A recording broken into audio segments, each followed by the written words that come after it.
ಮುಂಬೈನ ಬಾಂದ್ರಾದಲ್ಲಿ ಸೈಫ್ ಅಲಿ ಖಾನ್ ನಿವಾಸಕ್ಕೆ ತೆರಳಿ ಸೈಫ್ ಅಲಿ ಖಾನ್ ಅವರ ಮೇಲೆ ಚಾಕು ಇರಿತ ಮಾಡಿದ್ದ ಪ್ರಕರಣಕ್ಕೆ ಸಂಬಂಧಪಟ್ಟಂತೆ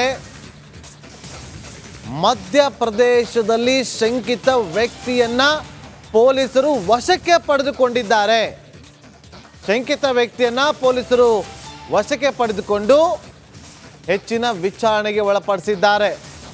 ಗಾಲಡಿ ಒಬ್ಬ ಆರೋಪಿಯನ್ನ ಲಾಕ್ ಮಾಡಿರುವಂಥ ಪೊಲೀಸರು ತನಿಖೆಯನ್ನು ಚುರುಕುಗೊಳಿಸಿದ್ದಾರೆ. ಈಗ ಮಧ್ಯಪ್ರದೇಶದಲ್ಲಿ ಶಂಕಿತ ವ್ಯಕ್ತಿಯನ್ನ ವಶಕ್ಕೆ ಪಡೆದುಕೊಂಡು ತೀವ್ರ ವಿಚಾರಣೆ ನಡೀತಾ ಇದೆ. ಅದರ ದೃಶ್ಯಾವಳಿ, ಎಕ್ಸ್ಕ್ಲೂಸಿವ್ ದೃಶ್ಯಾವಳಿ ನಮ್ಮ ಸ್ಕ್ರೀನ್ ಮೇಲೆ ಗಮನಿಸ್ತಾ ಇದ್ದೀರಿ ನೋಡಿ. ಬಾಂದ್ರಾದಲ್ಲಿದ್ದಂಥ ಸೈಫ್ ಅಲಿ ಖಾನ್ ಅವರ ನಿವಾಸದಲ್ಲಿ ಒಳಗಡೆ ಪ್ರವೇಶ ಮಾಡೋದಾಗ್ಲಿ ಹೊರಗಡೆ ಬರೋದಾಗ್ಲಿ ಅದು ಅಷ್ಟು ಸುಲಭದ ವಿಚಾರವಲ್ಲ. ಹೈ ಸೆಕ್ಯೂರಿಟಿ ಇರುವಂಥ ನಿವಾಸ ಅದು. ಮನೆಯ ಸುತ್ತಲೂ ಕೂಡ CC ಕ್ಯಾಮ್ರಾಗಳನ್ನು ಅಳವಡಿಸಲಾಗಿದೆ. ಇಷ್ಟೆಲ್ಲ ಇದ್ರೂ ಕೂಡ ಯಾವುದೇ ಭಯವಿಲ್ಲದೆ ಓರ್ವ ವ್ಯಕ್ತಿ ಹೋಗಿ ಸೈಫ್ ಅಲಿ ಖಾನ್ ಅವರ ಮನೆಯಲ್ಲಿ ನುಗ್ಗಿ ಸೈಫ್ ಅಲಿ ಖಾನ್ ಅವರ ಮೇಲೆ ಚಾಕುವಿನಿಂದ ಮನ ಬಂದಂತೆ ಚುಚ್ಚಿ ಅಲ್ಲಿಂದ ಎಸ್ಕೇಪ್ ಆಗಿದ್ದ. ಆರಂಭದಲ್ಲಿ ಒಂದಷ್ಟು ಅನುಮಾನಗಳು ವ್ಯಕ್ತವಾಗ್ತಾ ಇತ್ತು. ಯಾರು ಅನುಮಾನಾಸ್ಪದವಾಗಿ ಒಳ ಹೋಗೋದಾಗ್ಲಿ ಅಥವಾ ಹೊರಗಡೆ ಬರೋದಾಗ್ಲಿ ಎಲ್ಲೂ ಕೂಡ ರೆಕಾರ್ಡ್ ಆಗಿಲ್ಲ ಅಂತೇಳಿ. ಅಷ್ಟೇ ಅಲ್ಲದೆ ಪೊಲೀಸರು ಒಂದಷ್ಟು ಅನುಮಾನಗಳನ್ನು ವ್ಯಕ್ತಪಡಿಸ್ತಾ ಇದ್ರು. ಇದು ಓರ್ವನಿಂದ ಸಾಧ್ಯವಲ್ಲ, ಜೊತೆಯಲ್ಲಿ ಯಾರೋ ಇರಬೇಕು, ಕೈವಾಡ ಇರಬೇಕು ಅನ್ನುವ ಅನುಮಾನವನ್ನು ವ್ಯಕ್ತಪಡಿಸಿದ್ರು. ಮತ್ತಷ್ಟು ಮಾಹಿತಿಯನ್ನು ಕೊಡೋದಕ್ಕೆ ನನ್ನ ಸಹೋದರಿ ಶ್ರೀಪಾದ್ ಪಾಟೀಲ್ ನೇರ ಸಂಪರ್ಕದಲ್ಲಿ ಜಾಯ್ನ್ ಆಗಿದ್ದಾರೆ. ಶ್ರೀಪಾದ್, ಮತ್ತೊಬ್ಬನನ್ನ ಪೊಲೀಸರು ವಶಕ್ಕೆ ಪಡೆದುಕೊಂಡು ವಿಚಾರಣೆಗೊಳಪಡಿಸಿದ್ದಾರೆ. ಯಾವ ಆಧಾರದಲ್ಲಿ ಈತನನ್ನ ವಶಕ್ಕೆ ಪಡೆಯಲಾಗಿದೆ? ಈತನ ಕೈವಾಡ ಏನಿರಬಹುದು ಅಂತೇಳಿ ಶಂಕೆ ವ್ಯಕ್ತವಾಗ್ತಾ ಇದೆ. ಶ್ರೀಪಾದ್, ನಾಗೇಂದ್ರ ಬಾಬು, ಘಟನೆ ಗುರುವಾರ ನಡೆದಿತ್ತು ಮಧ್ಯರಾತ್ರಿ 2:33 ಸುಮಾರಿಗೆ. ಈ ಘಟನೆಯಾದ ಬರೋಬ್ಬರಿ 30 ಗಂಟೆಗಳ ನಂತರ ಒಬ್ಬ ಆರೋಪಿಯನ್ನ ಅರೆಸ್ಟ್ ಮಾಡುವಲ್ಲಿ ಬಾಂದ್ರಾ ಪೊಲೀಸರು ಯಶಸ್ವಿ ಆಗ್ತಾರೆ. ಈತನನ್ನು ನೇರವಾಗಿ ಬಾಂದ್ರಾ ಪೊಲೀಸ್ ಸ್ಟೇಷನ್ಗೆ ಕರೆತಂದು ವಿಚಾರಣೆಗೆ ಒಳಪಡಿಸ್ತಾರೆ. ಯಾವ ಕಾರಣಕ್ಕಾಗಿ ಈ ರೀತಿಯ ಒಂದು ದರೋಡೆ ನಡೀತು, ಯಾವ ಉದ್ದೇಶಕ್ಕಾಗಿ ಸೈಫ್ ಅಲಿ ಖಾನ್ ಮೇಲೆ ಹಲ್ಲೆ ನಡೀತು, ಹಲ್ಲೆಯ ಹಿಂದೆ ಮತ್ತೆ ಯಾರಾದರೂ ಇದ್ದಾರಾ ಅಥವಾ ನೀನೊಬ್ಬನೇ ದರೋಡೆ ಉದ್ದೇಶಕ್ಕಾಗಿ ಮಾತ್ರ ಈ ರೀತಿಯ ಅಟ್ಯಾಕ್ ಅನ್ನ ನಡೆಸಿದ್ದೀಯಾ, ಹೀಗೆ ಹಲವು ಪ್ರಶ್ನೆಗಳನ್ನ ಕೇಳಿದ ನಂತರ ಬಾಂದ್ರಾ ಪೊಲೀಸ್ ಬರೋಬ್ಬರಿ 20 ತಂಡಗಳ ರಚನೆಯನ್ನ ಮಾಡಿ ನಿರಂತರವಾಗಿ ತನಿಖೆಗೆ ಇಳಿತು, ಶೋಧ ಕಾರ್ಯವನ್ನು ನಡೆಸಿತು. ಇನ್ನೂ ಯಾರಾದರೂ ಇದ್ದಾರಾ ಈ ಒಂದು ಕೇಸ್ನಲ್ಲಿ ಅಂತ ಈ ವಿಚಾರಕ್ಕೆ ಸಂಬಂಧಪಟ್ಟಂಗೆ ಎಕ್ಸ್ಕ್ಲೂಸಿವ್ CCTV ಫುಟೇಜ್ಗಳನ್ನು ಕೂಡ ಬಾಂದ್ರಾ ಪೊಲೀಸ್ ರಿಲೀಸ್ ಮಾಡಿದ್ರು.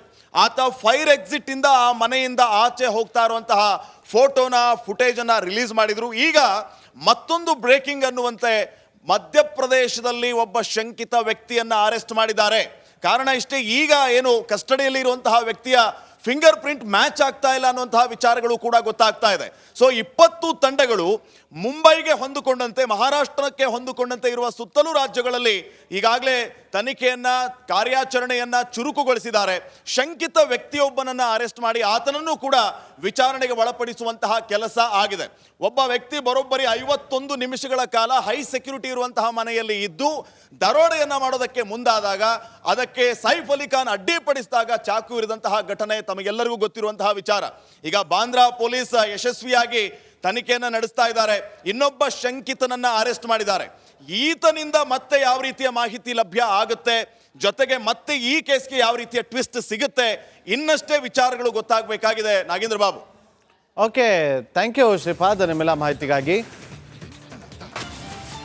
ಮುಂಬೈನ ಬಾಂದ್ರಾದಲ್ಲಿ ಸೈಫ್ ಅಲಿ ಖಾನ್ ನಿವಾಸಕ್ಕೆ ತೆರಳಿ ಸೈಫ್ ಅಲಿ ಖಾನ್ ಅವರ ಮೇಲೆ ಚಾಕು ಇರಿತ ಮಾಡಿದ್ದ ಪ್ರಕರಣಕ್ಕೆ ಸಂಬಂಧಪಟ್ಟಂತೆ ಮಧ್ಯಪ್ರದೇಶದಲ್ಲಿ ಶಂಕಿತ ವ್ಯಕ್ತಿಯನ್ನ ಪೊಲೀಸರು ವಶಕ್ಕೆ ಪಡೆದುಕೊಂಡಿದ್ದಾರೆ. ಶಂಕಿತ ವ್ಯಕ್ತಿಯನ್ನ ಪೊಲೀಸರು ವಶಕ್ಕೆ ಪಡೆದುಕೊಂಡು ಹೆಚ್ಚಿನ ವಿಚಾರಣೆಗೆ ಒಳಪಡಿಸಿದ್ದಾರೆ. ಗಾಲಡಿ ಒಬ್ಬ ಆರೋಪಿಯನ್ನ ಲಾಕ್ ಮಾಡಿರುವಂಥ ಪೊಲೀಸರು ತನಿಖೆಯನ್ನು ಚುರುಕುಗೊಳಿಸಿದ್ದಾರೆ. ಈಗ ಮಧ್ಯಪ್ರದೇಶದಲ್ಲಿ ಶಂಕಿತ ವ್ಯಕ್ತಿಯನ್ನ ವಶಕ್ಕೆ ಪಡೆದುಕೊಂಡು ತೀವ್ರ ವಿಚಾರಣೆ ನಡೀತಾ ಇದೆ. ಅದರ ದೃಶ್ಯಾವಳಿ, ಎಕ್ಸ್ಕ್ಲೂಸಿವ್ ದೃಶ್ಯಾವಳಿ ನಮ್ಮ ಸ್ಕ್ರೀನ್ ಮೇಲೆ ಗಮನಿಸ್ತಾ ಇದ್ದೀರಿ ನೋಡಿ. ಬಾಂದ್ರಾದಲ್ಲಿದ್ದಂಥ ಸೈಫ್ ಅಲಿ ಖಾನ್ ಅವರ ನಿವಾಸದಲ್ಲಿ ಒಳಗಡೆ ಪ್ರವೇಶ ಮಾಡೋದಾಗ್ಲಿ ಹೊರಗಡೆ ಬರೋದಾಗ್ಲಿ ಅದು ಅಷ್ಟು ಸುಲಭದ ವಿಚಾರವಲ್ಲ. ಹೈ ಸೆಕ್ಯೂರಿಟಿ ಇರುವಂಥ ನಿವಾಸ ಅದು. ಮನೆ ಸುತ್ತಲೂ ಕೂಡ CC ಕ್ಯಾಮ್ರಾಗಳನ್ನು ಅಳವಡಿಸಲಾಗಿದೆ. ಇಷ್ಟೆಲ್ಲ ಇದ್ರೂ ಕೂಡ ಯಾವುದೇ ಭಯವಿಲ್ಲದೆ ಓರ್ವ ವ್ಯಕ್ತಿ ಹೋಗಿ ಸೈಫ್ ಅಲಿ ಖಾನ್ ಅವರ ಮನೆಯಲ್ಲಿ ನುಗ್ಗಿ ಸೈಫ್ ಅಲಿ ಖಾನ್ ಅವರ ಮೇಲೆ ಚಾಕುವಿನಿಂದ ಮನ ಬಂದಂತೆ ಚುಚ್ಚಿ ಅಲ್ಲಿಂದ ಎಸ್ಕೇಪ್ ಆಗಿದ್ದ. ಆರಂಭದಲ್ಲಿ ಒಂದಷ್ಟು ಅನುಮಾನಗಳು ವ್ಯಕ್ತವಾಗ್ತಾ ಇತ್ತು. ಯಾರು ಅನುಮಾನಾಸ್ಪದವಾಗಿ ಒಳ ಹೋಗೋದಾಗ್ಲಿ ಅಥವಾ ಹೊರಗಡೆ ಬರೋದಾಗ್ಲಿ ಎಲ್ಲೂ ಕೂಡ ರೆಕಾರ್ಡ್ ಆಗಿಲ್ಲ ಅಂತೇಳಿ. ಅಷ್ಟೇ ಅಲ್ಲದೆ ಪೊಲೀಸರು ಒಂದಷ್ಟು ಅನುಮಾನಗಳನ್ನು ವ್ಯಕ್ತಪಡಿಸ್ತಾ ಇದ್ರು. ಇದು ಓರ್ವನಿಂದ ಸಾಧ್ಯವಲ್ಲ, ಜೊತೆಯಲ್ಲಿ ಯಾರೋ ಇರಬೇಕು, ಕೈವಾಡ ಇರಬೇಕು ಅನ್ನುವ ಅನುಮಾನವನ್ನು ವ್ಯಕ್ತಪಡಿಸಿದ್ರು. ಮತ್ತಷ್ಟು ಮಾಹಿತಿಯನ್ನು ಕೊಡೋದಕ್ಕೆ ನನ್ನ ಸಹೋದರಿ ಶ್ರೀಪಾದ್ ಪಾಟೀಲ್ ನೇರ ಸಂಪರ್ಕದಲ್ಲಿ ಜಾಯ್ನ್ ಆಗಿದ್ದಾರೆ. ಶ್ರೀಪಾದ್, ಮತ್ತೊಬ್ಬನನ್ನ ಪೊಲೀಸರು ವಶಕ್ಕೆ ಪಡೆದುಕೊಂಡು ವಿಚಾರಣೆಗೊಳಪಡಿಸಿದ್ದಾರೆ. ಯಾವ ಆಧಾರದಲ್ಲಿ ಈತನನ್ನ ವಶಕ್ಕೆ ಪಡೆಯಲಾಗಿದೆ? ಈತನ ಕೈವಾಡ ಏನಿರಬಹುದು ಅಂತೇಳಿ ಶಂಕೆ ವ್ಯಕ್ತವಾಗ್ತಾ ಇದೆ. ಶ್ರೀಪಾದ್, ನಾಗೇಂದ್ರ ಬಾಬು, ಘಟನೆ ಗುರುವಾರ ನಡೆದಿತ್ತು ಮಧ್ಯರಾತ್ರಿ 2:33 ಸುಮಾರಿಗೆ. ಈ ಘಟನೆಯಾದ ಬರೋಬ್ಬರಿ 30 ಗಂಟೆಗಳ ನಂತರ ಒಬ್ಬ ಆರೋಪಿಯನ್ನ ಅರೆಸ್ಟ್ ಮಾಡುವಲ್ಲಿ ಬಾಂದ್ರಾ ಪೊಲೀಸರು ಯಶಸ್ವಿ ಆಗ್ತಾರೆ. ಈತನನ್ನ ನೇರವಾಗಿ ಬಾಂದ್ರಾ ಪೊಲೀಸ್ ಸ್ಟೇಷನ್ಗೆ ಕರೆತಂದು ವಿಚಾರಣೆಗೆ ಒಳಪಡಿಸ್ತಾರೆ. ಯಾವ ಕಾರಣಕ್ಕಾಗಿ ಈ ರೀತಿಯ ಒಂದು ದರೋಡೆ ನಡೀತು, ಯಾವ ಉದ್ದೇಶಕ್ಕಾಗಿ ಸೈಫ್ ಅಲಿ ಖಾನ್ ಮೇಲೆ ಹಲ್ಲೆ ನಡೀತು, ಹಲ್ಲೆಯ ಹಿಂದೆ ಮತ್ತೆ ಯಾರಾದರೂ ಇದ್ದಾರಾ ಅಥವಾ ನೀನೊಬ್ಬನೇ ದರೋಡೆ ಉದ್ದೇಶಕ್ಕಾಗಿ ಮಾತ್ರ ಈ ರೀತಿಯ ಅಟ್ಯಾಕ್ ಅನ್ನ ನಡೆಸಿದ್ದೀಯಾ, ಹೀಗೆ ಹಲವು ಪ್ರಶ್ನೆಗಳನ್ನ ಕೇಳಿದ ನಂತರ ಬಾಂದ್ರಾ ಪೊಲೀಸ್ ಬರೋಬ್ಬರಿ 20 ತಂಡಗಳ ರಚನೆಯನ್ನ ಮಾಡಿ ನಿರಂತರವಾಗಿ ತನಿಖೆಗೆ ಇಳಿತು, ಶೋಧ ಕಾರ್ಯವನ್ನು ನಡೆಸಿತು. ಇನ್ನೂ ಯಾರಾದರೂ ಇದ್ದಾರಾ ಈ ಒಂದು ಕೇಸ್ನಲ್ಲಿ ಅಂತ ಈ ವಿಚಾರಕ್ಕೆ ಸಂಬಂಧಪಟ್ಟಂಗೆ ಎಕ್ಸ್ಕ್ಲೂಸಿವ್ CCTV ಫುಟೇಜ್ಗಳನ್ನು ಕೂಡ ಬಾಂದ್ರಾ ಪೊಲೀಸ್ ರಿಲೀಸ್ ಮಾಡಿದ್ರು. ಆತ ಫೈರ್ ಎಕ್ಸಿಟ್ ಇಂದ ಆ ಮನೆಯಿಂದ ಆಚೆ ಹೋಗ್ತಾ ಇರುವಂತಹ ಫೋಟೋನ ಫುಟೇಜ್ ಅನ್ನ ರಿಲೀಸ್ ಮಾಡಿದ್ರು. ಈಗ ಮತ್ತೊಂದು ಬ್ರೇಕಿಂಗ್ ಅನ್ನುವಂತೆ ಮಧ್ಯಪ್ರದೇಶದಲ್ಲಿ ಒಬ್ಬ ಶಂಕಿತ ವ್ಯಕ್ತಿಯನ್ನ ಅರೆಸ್ಟ್ ಮಾಡಿದ್ದಾರೆ. ಕಾರಣ ಇಷ್ಟೇ, ಈಗ ಏನು ಕಸ್ಟಡಿಯಲ್ಲಿ ಇರುವಂತಹ ವ್ಯಕ್ತಿಯ ಫಿಂಗರ್ ಪ್ರಿಂಟ್ ಮ್ಯಾಚ್ ಆಗ್ತಾ ಇಲ್ಲ ಅನ್ನುವಂತಹ ವಿಚಾರಗಳು ಕೂಡ ಗೊತ್ತಾಗ್ತಾ ಇದೆ. ಸೊ 20 ತಂಡಗಳು ಮುಂಬೈಗೆ ಹೊಂದಿಕೊಂಡಂತೆ, ಮಹಾರಾಷ್ಟ್ರಕ್ಕೆ ಹೊಂದಿಕೊಂಡಂತೆ ಇರುವ ಸುತ್ತಲೂ ರಾಜ್ಯಗಳಲ್ಲಿ ಈಗಾಗಲೇ ತನಿಖೆಯನ್ನ, ಕಾರ್ಯಾಚರಣೆಯನ್ನ ಚುರುಕುಗೊಳಿಸಿದ್ದಾರೆ. ಶಂಕಿತ ವ್ಯಕ್ತಿಯೊಬ್ಬನನ್ನ ಅರೆಸ್ಟ್ ಮಾಡಿ ಆತನನ್ನು ಕೂಡ ವಿಚಾರಣೆಗೆ ಒಳಪಡಿಸುವಂತಹ ಕೆಲಸ ಆಗಿದೆ. ಒಬ್ಬ ವ್ಯಕ್ತಿ ಬರೋಬ್ಬರಿ 51 ನಿಮಿಷಗಳ ಕಾಲ ಹೈ ಸೆಕ್ಯೂರಿಟಿ ಇರುವಂತಹ ಮನೆಯಲ್ಲಿ ಇದ್ದು ದರೋಡೆಯನ್ನ ಮಾಡೋದಕ್ಕೆ ಮುಂದಾದಾಗ ಅದಕ್ಕೆ ಸೈಫ್ ಅಲಿ ಖಾನ್ ಅಡ್ಡಿಪಡಿಸಿದಾಗ ಚಾಕು ಇರಿದಂತಹ ಘಟನೆ ತಮಗೆಲ್ಲರಿಗೂ ಗೊತ್ತಿರುವಂತಹ ವಿಚಾರ. ಈಗ ಬಾಂದ್ರಾ ಪೊಲೀಸ್ ಯಶಸ್ವಿಯಾಗಿ ತನಿಖೆಯನ್ನ ನಡೆಸ್ತಾ ಇದ್ದಾರೆ. ಇನ್ನೊಬ್ಬ ಶಂಕಿತನನ್ನ ಅರೆಸ್ಟ್ ಮಾಡಿದ್ದಾರೆ.